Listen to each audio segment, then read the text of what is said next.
You know, we mean business when we bring out the round table. Mm-hmm. So you have to have been living under a rock if you have not heard the outcry from women begging the world to take menopause seriously. Celebrities like Michelle Obama, Oprah Winfrey, Drew Barrymore, Halle Berry are all speaking out about it. And our next three guests are taking action by educating women and lobbying for change.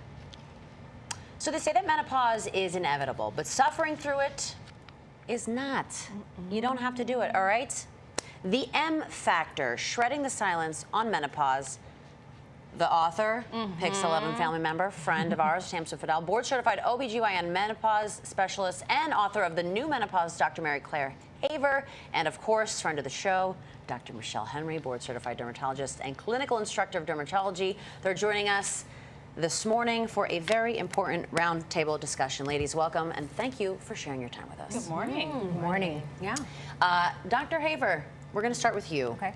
You have amassed more than 4 million followers on your social media platforms. You have a message that has obviously resonated with many, many people. So why do you think that is? I think that this generation going through menopause now, which is Gen X or maybe later millennials, are not willing to accept the status quo. They're looking at not only the menopause experience, but the overall health in the last 30 years of life of their mothers, their aunts, and they're like, there's something else out there for me and I'm not willing to suffer. I want better. I want better. And it's interesting because I was thinking about this. I'm sure people who turn on the television say, oh my God, there are 5 broads talking about menopause. Here we go. Taboo, taboo, taboo. But we mentioned you're either going through it or you know someone who has gone through it, and the things that happen to us vary. So can you touch on that a little bit, please? So the average age of menopause is 51, but normal is still 45 to 55. Perimenopause, which is the transition from a normal, healthy ovulating woman to the end of her periods, is about 7 to 10 years. So we're spending the last, 30, 40 years of our life somewhere in this journey. And as it turns out, what we've learned is menopause is estrogen receptors, progesterone, testosterone receptors everywhere in our body. So it's not just hot flashes in the end of your periods. It's a lot more than that. Go through them real quick, for please. example. Oh, let's see. I'm we'll getting start a at the hot top flash and right work now. our way Talk down, about shall this. we? So brain fog, mental health changes, palpitations, asthma, skin changes, which here's our expert here. Genital urinary changes, sexual changes, function changes, bone, muscle, pain, etc. I had never heard asthma. I feel like every time we have this conversation, I hear something new, but it's important. And another person at our table who's spreading the good word, Ms. Tamsen, with over more than 3 million followers on her socials. You have pioneered this movement that we've all watched take off, and you've linked up with women like this. And you have said, and it's been said, that by 2025, 1 billion women, billion with a B, are going to be in menopause. Okay, that is a lot. Staggering.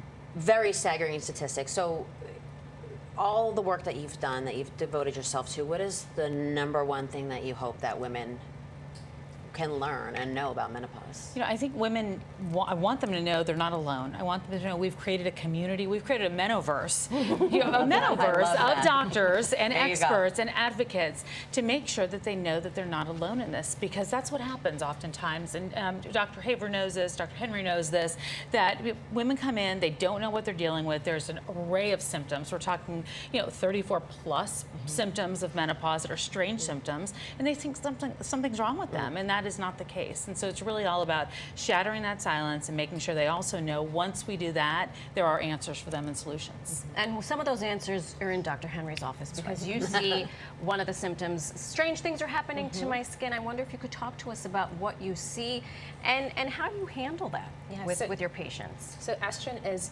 critically important to our skin's health. It's youthfulness, it's resilience.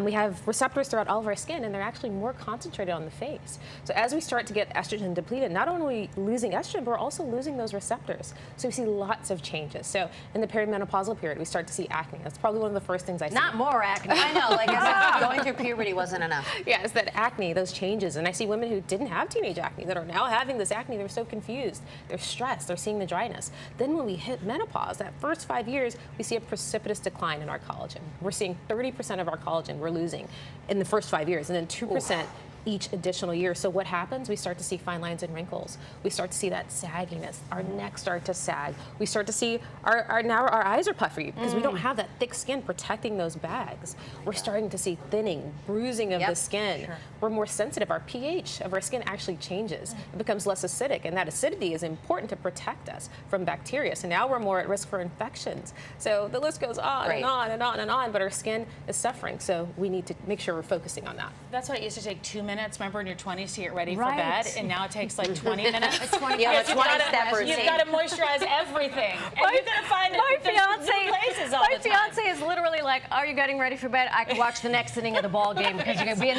there for I'll a see you while." in 20. It is so true, and you know, and it brings up an interesting point because Dr. Haver, you can speak to this.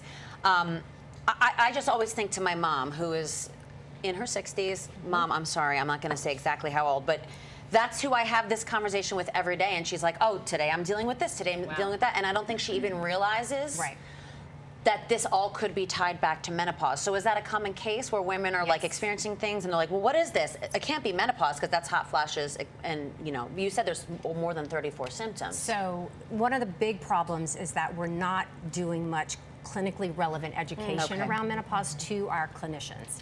I maybe got an hour in medical school, and in my OB-GYN residency, I think I had 6 hours in a 4-year curriculum. 1 hour 1 hour. of menopause. So many reasons for that. And that is one of the things I'm trying to advocate for is that every clinician who touches a female has some mandatory menopause training, education as to, we're not just little men with breasts and uteruses, right?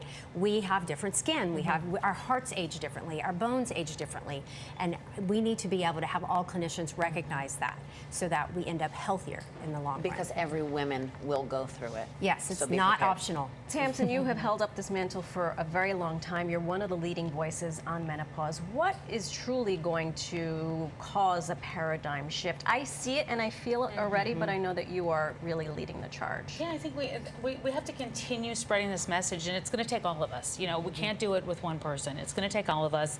You know, it's about community. It's about shattering the silence. About not feeling shame. You know, when I first had my, an incident, and I realized I was in menopause. I found out later. I was sitting at this desk and had to leave the anchor desk because I had heart palpitations and anxiety and sweating and hot flash. And so I think not feeling that shame, because I felt that shame, and it was very scary, and I didn't know who to talk to. I didn't know what was going on. So we've got to educate women, and then we've got to get them in to see providers that actually know what they're doing and can talk to them about this and not dismiss them. Women cannot be dismissed when they walk into a doctor's office. That's right. Share with us a quick teaser before we let you guys go about the M factor. Yes, I've been working for years on a documentary, which many incredible doctors are a part of, and it's called the M Factor, Shattering the Silence on Menopause, because that's what we really need to do. We need to shatter that silence. Fantastic. So stay tuned for that.